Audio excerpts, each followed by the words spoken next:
નિર્વિકારી રહ્યાનું. સ્વામિનારાયણ હરે સંવત 1877 માક્ષર સુધી આઠમને દિવસ શ્રીજી મહારાજ ગામ શ્રી લોયા મધ્યે સુરાખાચરના દરબારમાં ઢોલિયા ઉપર પ્રાતઃકાળને સમય વિરાજમાન હતા ને ધોળી છીટની ડગલી પહેરી હતી તથા ધોળો સુરવાળ પહેર્યો હતો તથા ધોળો ફેટો મસ્તક ઉપર બાંધ્યો હતો ને પોતાના મુખારવિંદની આગળ મુનિ તથા દેશ દેશના હરિભક્તની સભા ભરાઈને બેઠી હતી. તે સમયમાં નિત્યાનંદ સ્વામીએ પ્રશ્ન પૂછ્યો છે, આ જગતમાં કેટલાક મનુષ્યને સ્ત્રી આદિક પદાર્થમાં એવું હેત થાય છે જે તેનો વિયોગ થયો હોય તો પ્રાણનો ત્યાગ થઈ જાય, અને કેટલાકને સ્ત્રી આદિક પદાર્થમાં હેત છે પણ સાધારણ છે, માટે તેના વિયોગે કરીને પ્રાણનો ત્યાગ ન થાય. એ બે પ્રકારના જીવ છે. તે જેમ સંસારમાં હેતે કરીને જોડાય છે તેમ તે હેતવાળાને જો ભગવાન મળે તો તેમાં પણ એમ જ જોડાય. જે ભગવાનનો વિયોગ થાય તો પ્રાણ જાય, અને જેને સંસારમાં સાધારણ હેત છે ને તેને ભગવાન મળે તો ભગવાનમાં પણ સાધારણ હેત થાય. તે એ બે પ્રકારના જે મનુષ્ય તેને વિશે કર્મે કરીને એવો ભેદ છે કે એ બે પ્રકારના જીવ અનાદિના જ છે. પછી શ્રીજી મહારાજ બોલ્યા છે, એ ભેદ જીવમાં સ્વાભાવિક નથી, એ તો કર્મે કરીને થાય છે. તે કેવી રીતે થાય છે? તો જ્યારે જીવ કર્મ કરે છે ત્યારે જીવની વૃત્તિનો વેગ 3 પ્રકારે થાય છે. એક મંદ વેગ, બીજો મધ્યમ વેગ અને ત્રીજો તીવ્ર વેગ. તેમાં જેવે વેગે વૃત્તિ પદાર્થમાં ચોંટે ત્યારે તેને તેવી જાતનું કર્મ લાગે છે. તે કર્મે કરીને સ્નેહમાં પણ 3 પ્રકાર છે. પછી વળી નિત્યાનંદ સ્વામીએ પૂછ્યું છે, વૃત્તિના વેગમાં એ 3 પ્રકાર થયા તે ગુણે કરીને થયા કે કોઈ બીજા હેતુએ કરીને થયા? ત્યારે શ્રીજી મહારાજ બોલ્યા છે, એ 3 પ્રકારના જે ભેદ તે ગુણે કરીને નથી. એ તો જે પદાર્થમાં કેવળ ઇન્દ્રિયો જ પ્રવર્તે ત્યારે મંદ વેગ થાય છે, અને જ્યારે મને સહિત ઇન્દ્રિયો પદાર્થમાં જાય ત્યારે મધ્યમ વેગ થાય છે, અને જ્યારે ઇન્દ્રિયો, મન અને જીવ એ ત્રણેય ભેગા થઈને પદાર્થમાં પ્રવર્તે છે ત્યારે તે વૃત્તિનો તીવ્ર વેગ થાય છે. અને તે તીવ્ર વેગ એક ચક્ષુ ઇન્દ્રિયની વિશે લાગ્યો હોય તો બીજી ઇન્દ્રિયો તેને અનુવર્તી થઈને સર્વે ઇન્દ્રિયોમાં લાગે છે. એવી રીતે જે ઇન્દ્રિયોમાં મુખ્યપણે તીવ્ર વેગ લાગ્યો હોય ત્યારે બીજી ઇન્દ્રિયો તેને અનુવર્તી થઈ રહે છે, અને એ જે તીવ્ર વેગ તે રજોગુણી, સત્વગુણી અને તમોગુણી એ ત્રણેયને લાગે છે. અને એક એક ઇન્દ્રિયમાં તો સર્વને તીવ્ર વેગ હોય છે, અને તદ અનુસારે પદાર્થમાં એ થાય છે. ત્યારે વળી નિત્યાનંદ સ્વામી પૂછ્યું છે, એને ભગવાનમાં કેમ તીવ્ર વેગે કરીને એ થતું નથી? ત્યારે શ્રીજી મહારાજ બોલ્યા છે, દેશ, કાળ, ક્રિયા, ધ્યાન, શાસ્ત્ર, દીક્ષા, મંત્ર અને સંઘ એટલાને યોગે કરીને શુભ અથવા અશુભ આચરણ થાય છે. તે જો રૂડા દેશ, કાળ, સંગાદિક પ્રાપ્ત થયા હોય તો ભગવાનને વિશે પણ તીવ્ર વેગે કરીને સ્નેહ થાય છે. અને જો ભૂંડા દેશાદિકનો યોગ થાય તો ભગવાન વિના અન્ય પદાર્થમાં પ્રીતિ થાય છે. ત્યારે ચૈતન્યાનંદ સ્વામીએ પૂછ્યું છે, કાળ વિષમ હોય ત્યારે કેમ કરવું? પછી શ્રીજી મહારાજ બોલ્યા છે, જ્યારે જે સ્થળમાં કાળનું વિષમપણું હોય ત્યારે તે ઠેકાણેથી અન્ય સ્થળમાં ભાગી જવું, પણ વિષમકાળમાં રહેવું નહીં. અને કાળ સતયુગ, ત્રેતા, દ્વાપર કડી રૂપે કરીને બહાર વર્તે છે, તે પોતાના અંતરમાં પણ વર્તે છે. તે જ્યારે હૈયામાં કડી વર્તતો હોય ત્યારે ભગવાનની મૂર્તિ હૈયામાં ધારવી નહીં, બહાર નેત્રને આગળ ધારવી. પછી મુક્તાનંદ સ્વામીએ પૂછ્યું છે, જેના હૃદયમાં મંદ વેગ, મધ્યમ વેગ અને તીવ્ર વેગ વર્તતો હોય તે કેમ જાણવું? પછી શ્રીજી મહારાજ બોલ્યા છે, જ્યારે મંદ વેગ વર્તતો હોય ત્યારે નાની બાળકી તથા નવયૌવનવાળી સ્ત્રી તથા વૃદ્ધ સ્ત્રી એ ત્રણેયને દેખીને સરખો ભાવ રહે. કેમ જે ત્યાં એકલી ઇન્દ્રિયની જ વૃત્તિ ગઈ છે, માટે તેમાં મન વેગ છે. અને જ્યારે ઇન્દ્રિયને વિશે મન ભળે છે ને એ 3 પ્રકારની સ્ત્રીને દેખે છે, ત્યારે બાળકીને વૃદ્ધ સ્ત્રી તેનો તો ભૂંડોગાંઠ નથી થતો, અને યુવાન સ્ત્રીને વિશે ભૂંડોગાંઠ થાય છે ને વિકારને પામી જાય છે. એને મધ્યમ વેગ જાણવો. અને જ્યારે ઇન્દ્રિયને વિશે મન ને જીવ એ 2 ભળીને એક 3 પ્રકારની સ્ત્રીને દેખે છે, ત્યારે તો એ 3 પ્રકારની સ્ત્રીને વિશે ભૂંડાગાંઠ થાય છે ને વિકારને પામે છે. અને પોતાની મા બોન હોય તો તેને દેખીને પણ વિકારને પામે. એને તીવ્ર વેગ જાણવો. પછી બ્રહ્માનંદ સ્વામીએ પ્રશ્ન પૂછ્યો છે, 3 પ્રકારની જે સ્ત્રીઓ તેને દેખીને વ્યક્તિ જણાય તથા રૂપ કુરૂપ પણ જણાય અને વિકાર તો થાય નહીં, ત્યારે તેને કયો વેગ જાણવો? પછી શ્રીજી મહારાજ બોલ્યા છે, જે પદાર્થને અત્યંત દુઃખદાયી જાણીને મનન થયું હોય, પછી તે મનને કરીને તે પદાર્થને વિશે અત્યંત દોષ જણાય છે, તે દોષનો મનમાં વિચાર થઈને જીવમાં તે દોષ પ્રવેશ કરે છે. અને જીવથી પર જે સાક્ષી તેણે પણ તે દોષનું પ્રમાણ કર્યું છે, તેણે કરીને એ દોષની અતિ દ્રઢતા થઈ છે. માટે પદાર્થને વિશે જ્યારે ઇન્દ્રિયની વૃત્તિ જાય છે, ત્યારે તે વૃત્તિ ભેળે મન તથા જીવ એ 2 આવે છે. પણ જીવમાં જે અતિશય દોષની દ્રઢતા છે, તે દોષની સેડ મન ઇન્દ્રિયોને વિશે સોંસરી નિસરે છે. માટે તે પદાર્થ યથાર્થ દેખાય ને જાણ્યામાં આવે, પણ તેને વિશે અત્યંત અભાવ આવી જાય છે. જેમ દૂધ સાકરનું પાત્ર ભર્યું હોય ને તેમાં સર્પે લાળ નાખી હોય ને તેને નાખતા દીઠી હોય, પછી તે દૂધ જેવું પૂર્વે દેખાતું હતું તેવું ને તેવું જ દેખાય, પણ તેનો અતિ અભાવ હૈયામાં વર્તે છે. કેમ જે એણે એમ જાણ્યું છે, જે એને પીવે તો તત્કાળ પ્રાણ જાય, તેમ જેને એમ સમજાયું છે આ રૂપવાન સ્ત્રી છે તે કલ્યાણના માર્ગમાં વિરોધી છે, અને આ લોક પરલોકની વિશે પરમ દુઃખદાયી છે, ને સ્ત્રીની પ્રાપ્તિ તો મને સર્વ પશુ આદિક જન્મને વિશે અનંતવાર થઈ છે, અને હજી જો પરમેશ્વરને નહીં ભજું તો અનંત સ્ત્રીની પ્રાપ્તિ થશે. માટે એ વાત દુર્લભ નથી. અને ભગવાન ને ભગવાનના સંત તેનો સંગ તે તો મહાદુર્લભ છે. અને એ દુર્લભ વસ્તુની પ્રાપ્તિને વિશે એ સ્ત્રી જ પરમ વિઘ્નરૂપ છે. એવું જાણીને જે હૈયામાં દોષની દ્રઢતા થઈ છે, તેણે કરીને ગમે તેવી રૂપવાન સ્ત્રી દેખાઈ જાય તો પણ વિકાર થાય નહીં. અને વળી એને વિશે અવિકારી રહ્યાનું બીજું પણ કારણ છે. જેમ જનક વિદેહી જેવા જે મોટા ભગવાનના ભક્ત રાજા હતા, તે રાજ્યમાં રહ્યા હતા ને રમણીય એવા જે શબ્દાદિક પંચવિષય તેને ભોગવતા થકા પણ જ્ઞાનની દ્રઢતાએ કરીને નિર્વિકારપણે રહ્યા.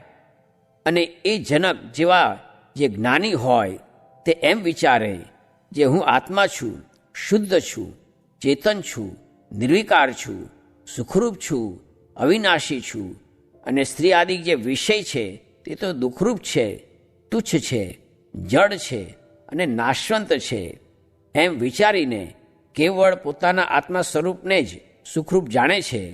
અને શબ્દાદિક વિષયમાં જે સુખ જેવું જણાય છે ને સારા જેવું જણાય છે તે આત્મા વતે જણાય છે. અને આત્મા દેહમાંથી નીકળી જાય ત્યારે સુખરૂપ હોય તે ભૂંડું થઈ જાય છે. એવી રીતે પોતાના આત્માને વિચારે અને આત્મા થકી પર જે પરમાત્મા તેનો વિચાર કરે, જે આવું જે માયા થકી પર શુદ્ધ આત્માનું જ્ઞાન તેને હું પામ્યો, તે સંતને પ્રતાપે પામ્યો છું. અને તે સંત પરમેશ્વરના ભક્ત છે, અને પરમેશ્વર છે તે તો સર્વાત્મા એવા જે બ્રહ્મ તેના પણ આત્મા છે, અને અક્ષરના પણ આત્મા છે, અને અનંત કોટી જે મુક્ત તેના પણ આત્મા છે. એવા જે પરબ્રહ્મ પરમાત્મા નારાયણ તેનો હું બ્રહ્મરૂપ એવો દાસ છું. તે ભગવાનનો મહિમા તો એમ સમજે છે, દ્યુપતય એવ તેન યયુરંતમ અનંતતયા ત્વમપી ઇત્યાદિ શ્રુતિએ ભગવાનનો મહિમા અતિશય પ્રતિપાદન કર્યો છે. એવી રીતે પોતાના સ્વરૂપનું તથા પરબ્રહ્મના સ્વરૂપનું જેને જ્ઞાન છે તેને ગમે તેવા સુંદર વિષય પ્રાપ્ત થાય, પણ તેને કરીને કાંઈ લેશ માત્ર પણ તેનું મન વિકારને પામે નહીં.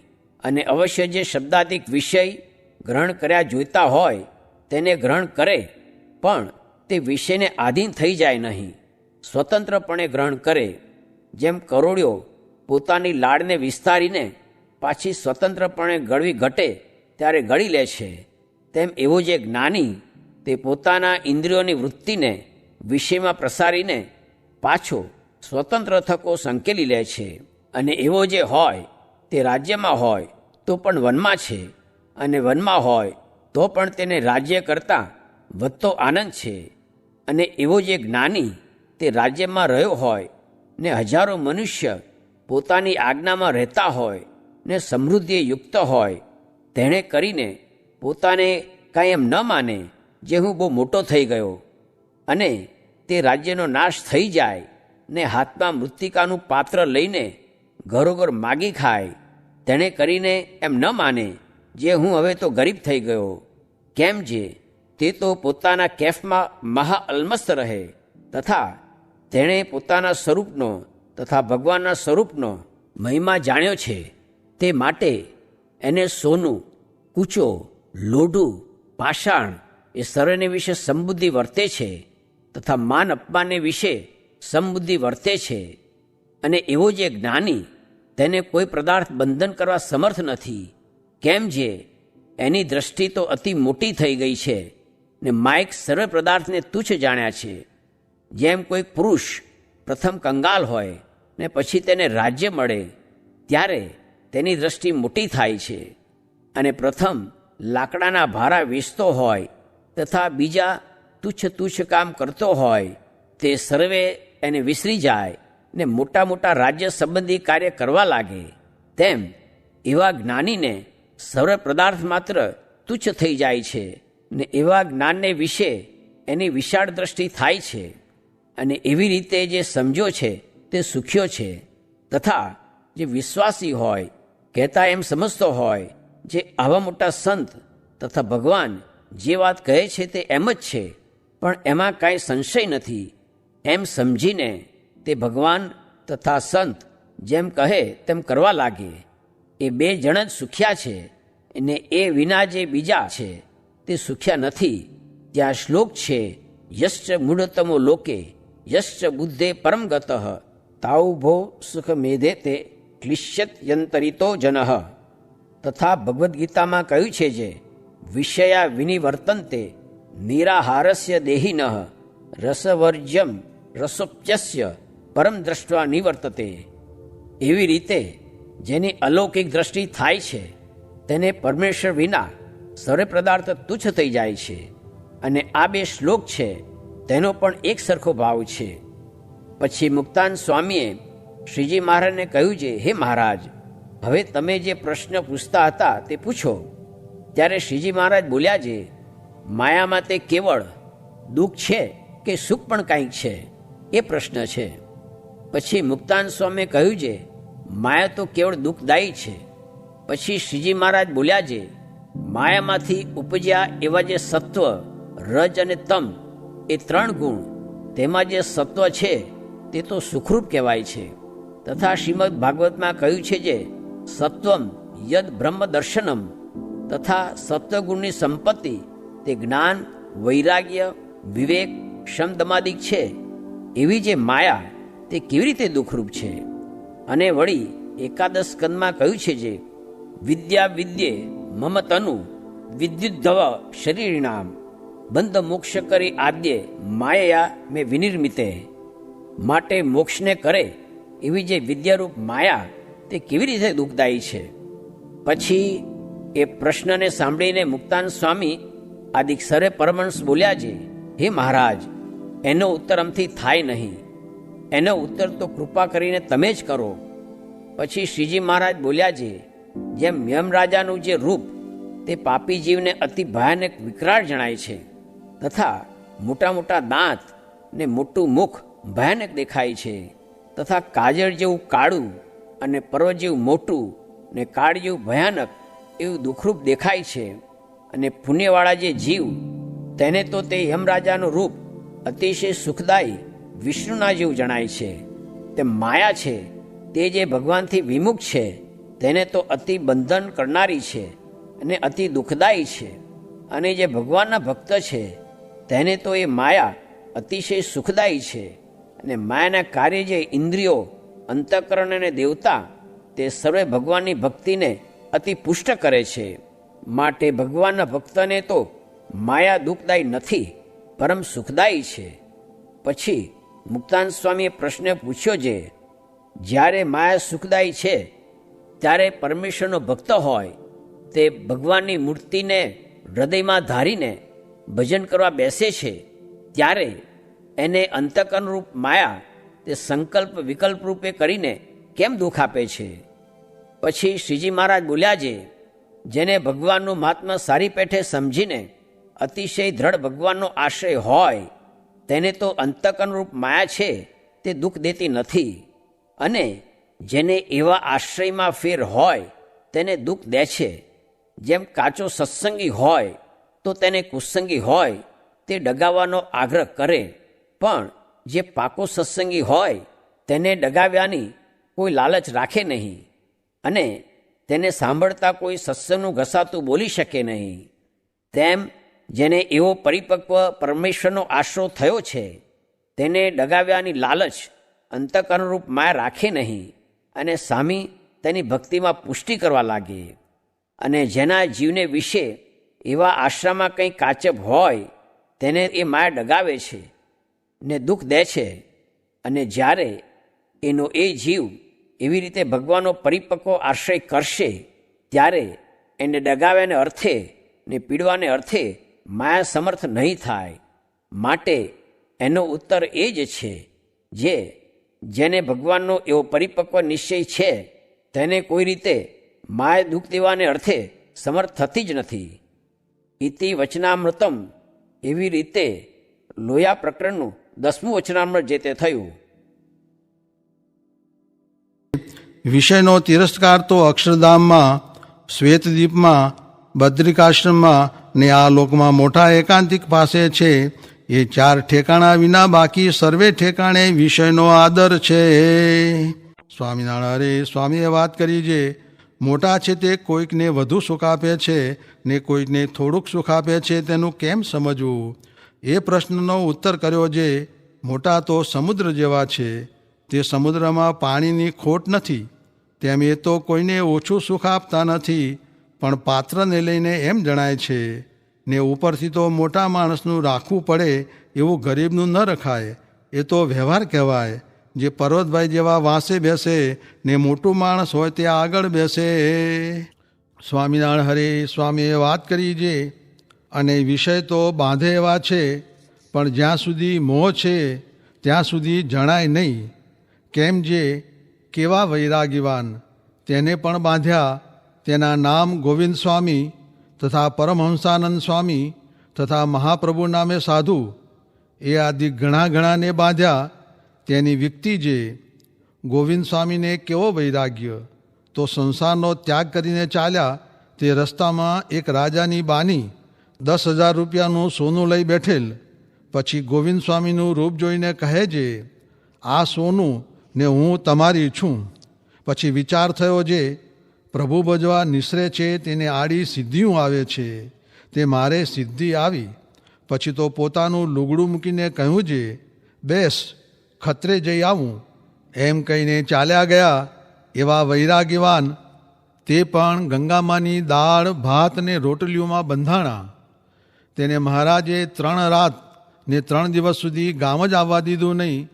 ત્યારે હાથ જોડીને કહ્યું છે, હે મહારાજ કેમ કરવું છે? પછી મહારાજ બોલ્યા છે, રીંગણા ને ગાજરની માળા ગળામાં ઘાલીને જેતલપુર જઈ ભિક્ષા માગો. પછી કોઈ કહેશે છે, ગોવિંદ સ્વામી કાંઈ જોઈશે? ત્યારે કહેવું છે, હાવ. અરે ગોવિંદ સ્વામી ગાડા થયા? ત્યારે કહેવું છે, હાવ. એમ કરીને સ્વભાવ મુકાવ્યા. ને પરમહંસાનંદ સ્વામીએ તો ગાયોમાં 2 વર્ષ આસન કર્યું, તે પાછું સાધુમાં આસન થયું નથી.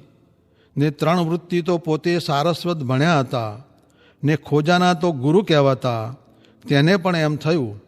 ને એક સાધુ મહાપ્રભુ નામે હતો, તે જોડીમાં બંધાણો. તેને મહારાજે કહ્યું છે, હવે નરનારાયણની જોડી રહેવા દો ને લક્ષ્મીનારાયણની જોડી માગો. પછી વર્તા લાવીને 2-3 દિવસ રહીને જાતો રહ્યો એમ જીવ બંધાય છે. સ્વામિનારાયણ હરે સ્વામીએ વાત કરી જે સાંખ્ય અને યોગ 2 માર્ગ છે.